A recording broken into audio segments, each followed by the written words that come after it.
How to download the statements of your NAB bank. Hey everyone, welcome back to another tutorial video. In today's video, I'll show you how you can download the statements of your NAB bank. So to do that, first of all, open the NAB app on your mobile device and simply log into your account. Now once you've logged in, tap on the accounts tab on the bottom left side of your screen. After that, you will be provided with the list of all of your different accounts on your NAB bank. Simply choose the account of which you'd like to access or download the statements. So in my case, I'll simply choose NAB Classic Banking. Now once you've done that, you will be provided with a bunch of different options such as transaction history, statements and documents, manage account, account information, interest and tax summary. Simply tap on the second option, which is statements and documents.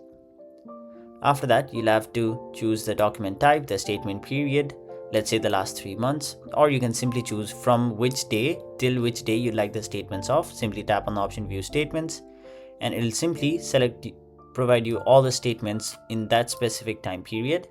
Simply tap on the download option to the right of the statement that you'd like to download, and once you've done that, you'll have successfully downloaded the statements of your NAB bank. So that was it for this video. Hope this video was helpful to you guys, and if it was, make sure you like this video and subscribe to our channel so that you don't miss out on further videos such as these.